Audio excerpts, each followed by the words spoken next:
Every year I know we gonna go hard. We been that team ever since Bart started.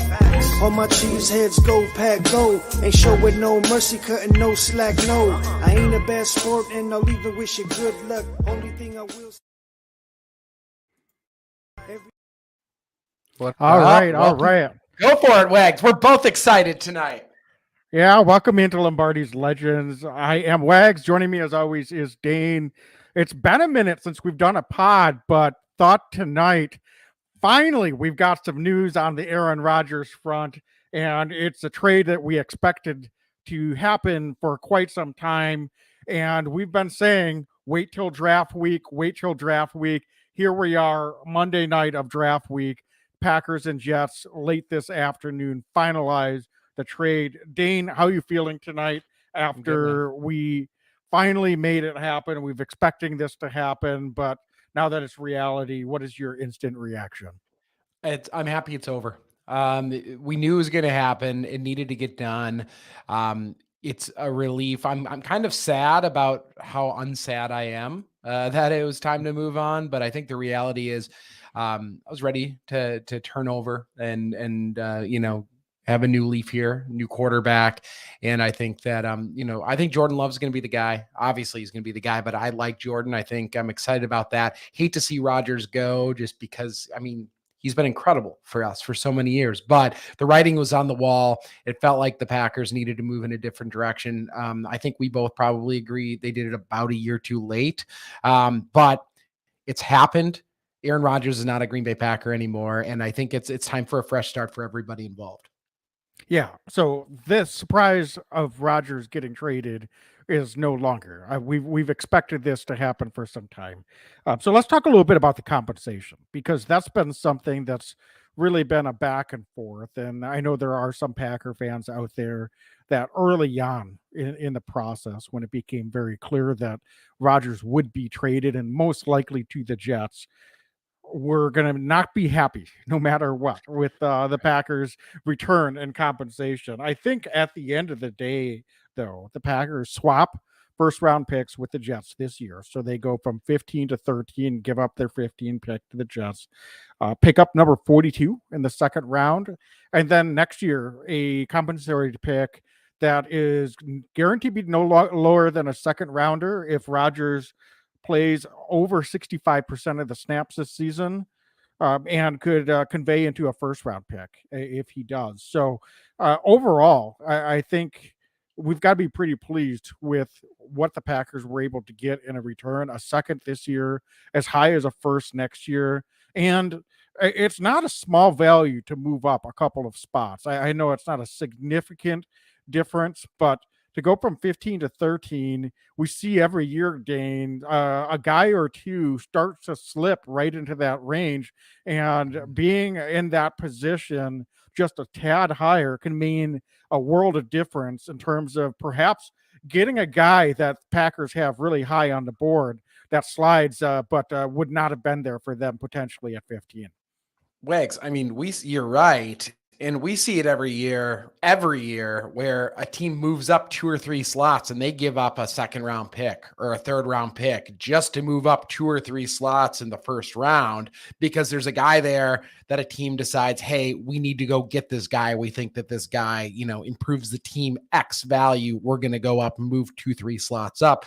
And that happens exponentially more when we're talking about 13th pick overall. I know the 15th pick, that's dead middle of the draft, but 13, man, we're in the top half of the draft now. A number of quarterbacks are likely going to go early on in the first round. So all of a sudden, we're talking a premier player at a position with that 13th pick. And that's exceedingly valuable, whether the Packers want to stick and maybe they have somebody in mind where they thought, heck, even a couple picks would have been nice to be able to move up a little bit. Or, if they just take the best player available, or knowing the Packers, maybe move back a little bit and just add more value and some more inexpensive talent high in the draft and add some picks later on. The Packers allowed to give themselves a little bit more flexibility, and that's what Goody and this front office staff likes to do. And folks, let's not forget, we've had a lot of success in the first round draft picks under Goody. So giving him extra ammunition like this is really, really good. So Wags, I'm exceedingly pleased by a lot of what the Packers were able to get in return, but I couldn't be more excited about that bump up, even though it is 2 slots. It's a really, really valuable pick, I think, at 13, especially this year with some very, very deep position groups that the Packers need. They're going to have the pick of the litter at some really talented football players. Yeah, we haven't done a lot of draft coverage or any draft coverage, to be honest with you, this year.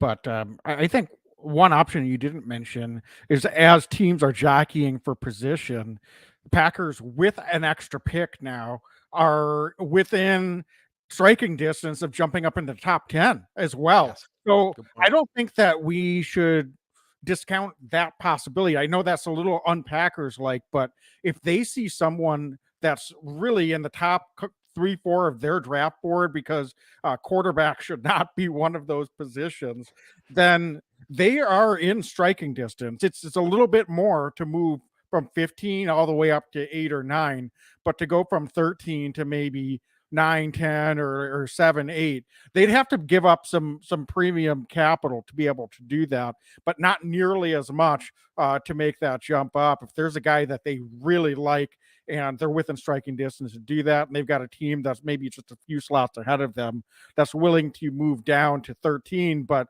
also conversely isn't really willing to move all the way down to 15. So it's not a significant difference on paper, but it gives them maximum flexibility. As you said, they could move down, they could stand pat, they could have a couple guys fall to them in that position. So I'm really excited that they were able to do that. This was something that I floated out there a few weeks ago as a potential way to solidify this deal. And I don't know if it was the final part of the trade compensation that got hammered out, but it seems to make sense. The Jets get to keep a pick in the first round. It's not significantly lower. The Packers, for whatever it's worth, get the Jets first round pick. So the compromise, if you will, may have been, okay, we'll give you our first round pick, but you got to give us yours. And so the Packers and the Jets are able to both save face a little bit at the end of the day with how this trade compensation worked out. So, but Dane, do you think that was the final part of the trade that got hammered out? Because it seems like the second round pick was part of the trade all along. Yeah, I think that second round pick was definitely part of it. I mean, I just looking at it, there's a couple things that I think make this trade pretty interesting, and I think one of them is the 65%. That next year's selection hinges on 65% of Aaron Rodgers' participation or playing time. Right? It's not tied to stats. It's not tied to wins. It's literally tied to, does Aaron Rodgers play 65% of the snaps this year? That ties it. So I was really happy, Wags, because I thought that next year's pick, I thought we'd get some kind of sliding scale, but I definitely didn't think the floor for next year was going to be a second round pick. And that if he hits 65% this year playing time, we're getting a first round pick out of the New York Jets. I mean, that's a really good value, I think, for the Packers to get. So we know for a fact we're getting that added second at bare minimum next year. This is a Packers team that I think we accept the fact they're very likely not Super Bowl contenders this year. We're going to see what Jordan Love can do. We're going to evaluate the roster. We're going to have a young roster at a lot of key positions, especially some of these skill groups. But whatever we're able to draft and add this year and next year, things change very quick in the NFL. And if Jordan Love plays the way that we think that he can play, this is the team that could be a couple quality draft picks away from being very, very dangerous next year. So the possibility of getting a second or a first round pick, knowing we're at least getting a second from the Jets, was just massive for me, Wags. And that made it really interesting, though. It's not tied to performance. It's just literally tied to, is dude going to be out there for 65% of the snaps this year? That's a huge deal, I think, for us. Yeah, and we're getting a few comments in the Facebook chat. So, folks, if you're watching us on a live stream, feel free to pop in some questions and comments here. So, Matthew Machino, I'm sorry, there's a lot of pressure on the guy, don't you think? I mean, 65%. LOL. So, Dane, Rodgers is not someone that usually misses a lot of games over the course of regular season. He's gotten dinged up here and there a few times over the last 5-6 years, and the dude's 39 years old. But Right. all things considered, I think that's. Do you think that's a high bar to clear 65%, or do you think the Packers are, unless something unexpected happens, Packers should be in pretty good shape for potentially a first round pick from the Jets next year? I mean, I think they're in really good shape for next year. I mean, my jaw kind of hit the floor when it didn't have anything to do with if Rodgers comes back next year. There's nothing tied to that. That to me, I thought was honestly a bare minimum to whatever we were going to get. And I thought that maybe if, he doesn't play next year, it's a fourth round pick. You know what I mean? You kind of play that game. And the fact that it's just a bottom is a second rounder.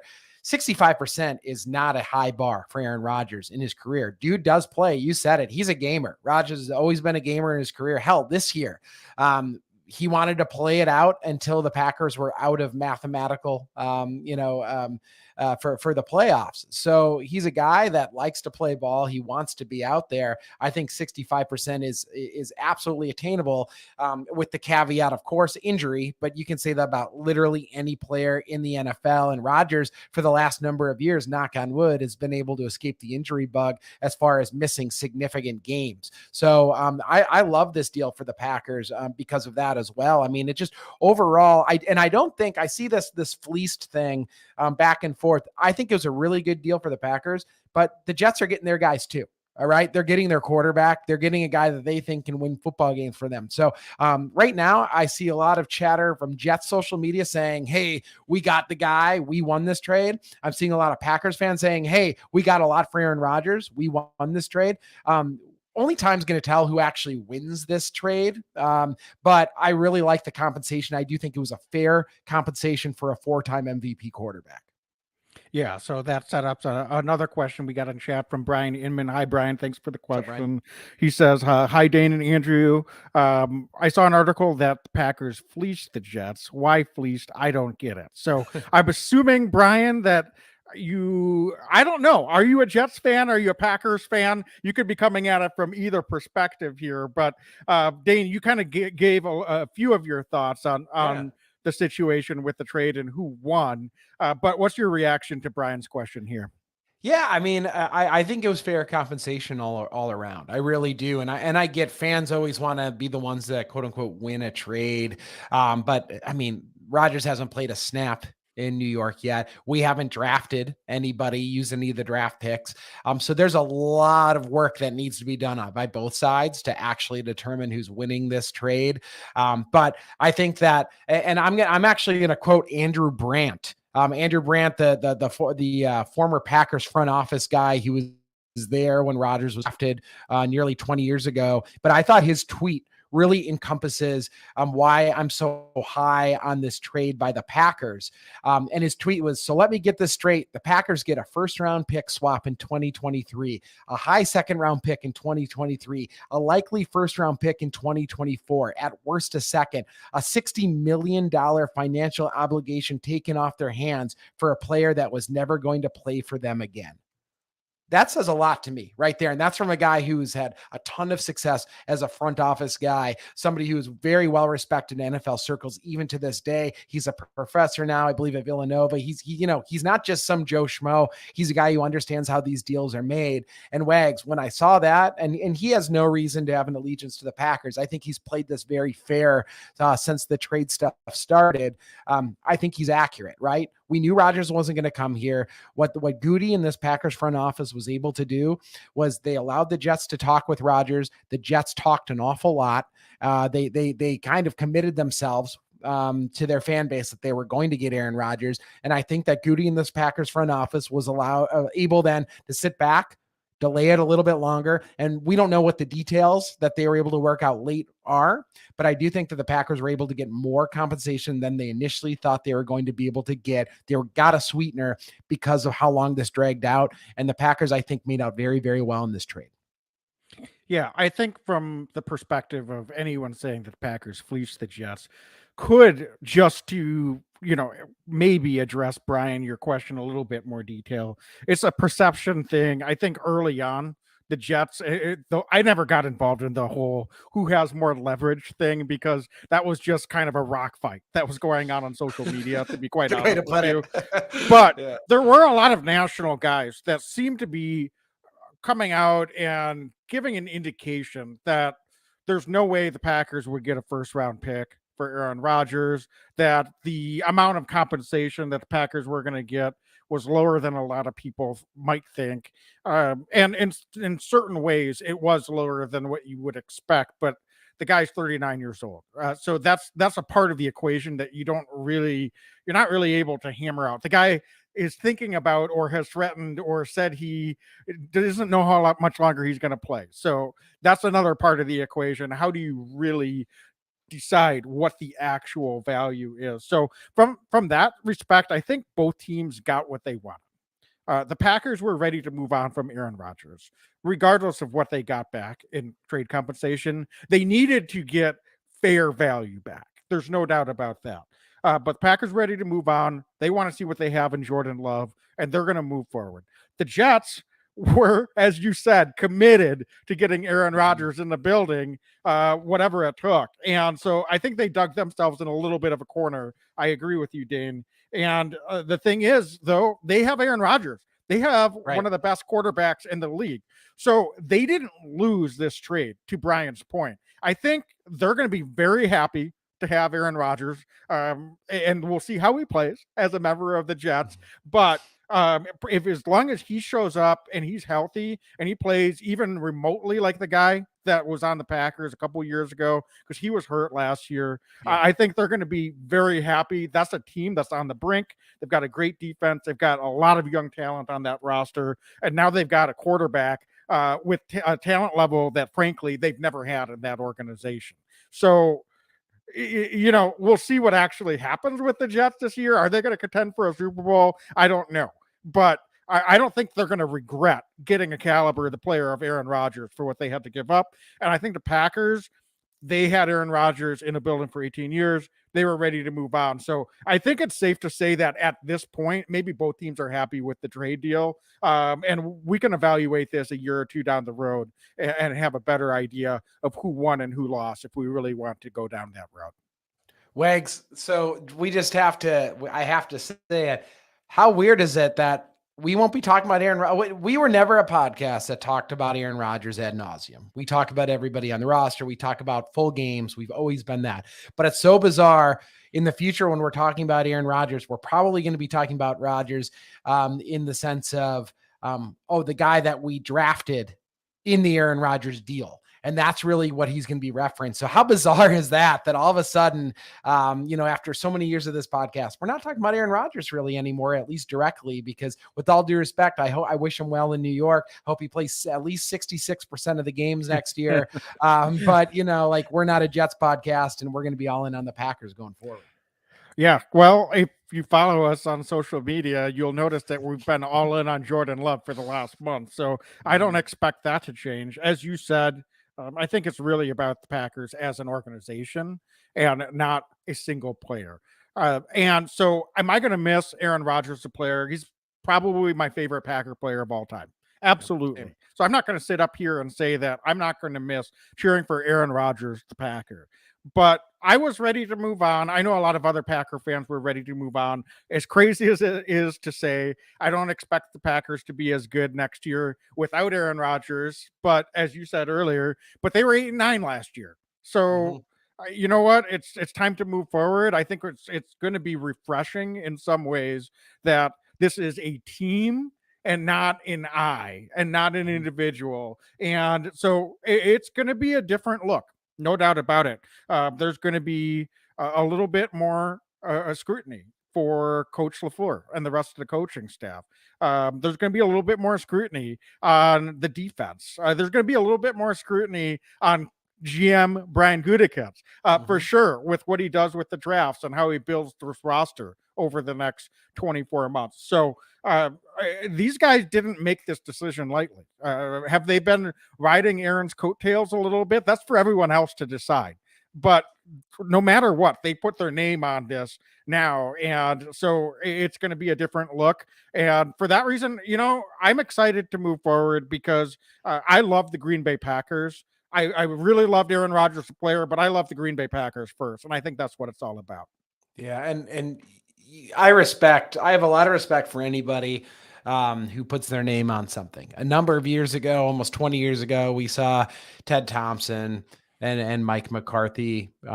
Say what you will about Mac, but they stuck their necks out there a number of years ago now, and they went all in. They put their jobs on the line, stood up against Favre, and a lot of people thought they were crazy then. And Rodgers ended up being, we know the story. Are we saying Jordan Love's the next Aaron Rodgers? Certainly not. I'm not putting that kind of pressure on that young man, but I have a ton of respect for Goody, Coach LaFleur, for saying, you know what, it's time to move on. And they're going to go ahead and they're going to do it. And it's not an easy decision to make. Nobody wants to be the guy that trades away a legend, a true living legend.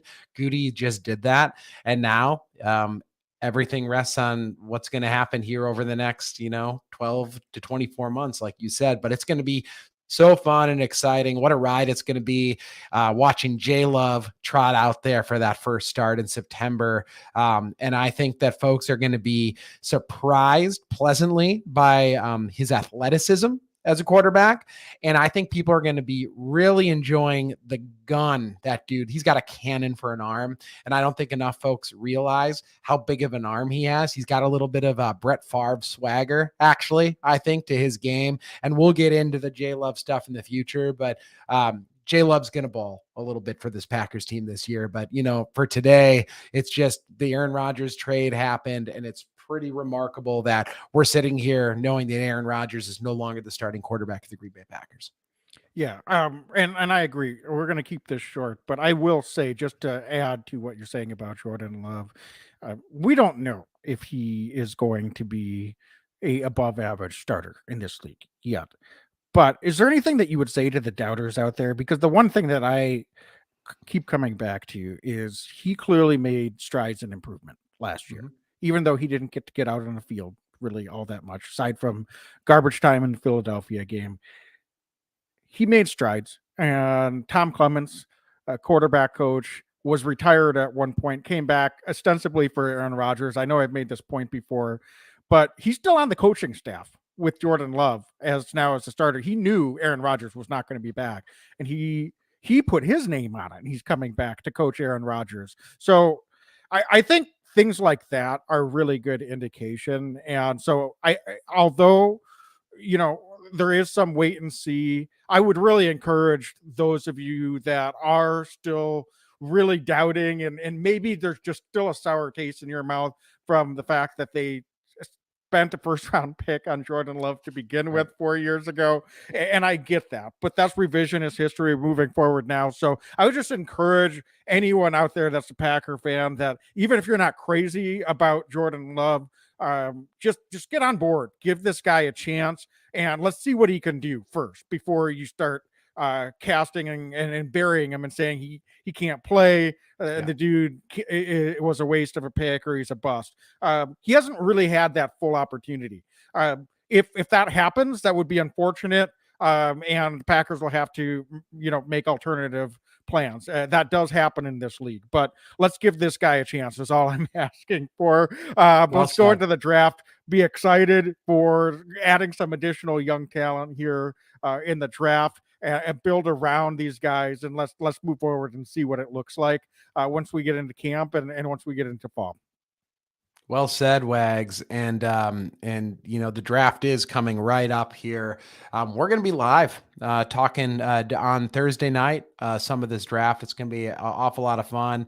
Those of you that listen on podcast form, we'll be on Facebook, YouTube, and Twitter live during the NFL draft. And those of you watching live now, please join us for some of that draft. We'll be doing a ton of Packers coverage all evening long, especially kind of leading up to that first round pick for the Packers.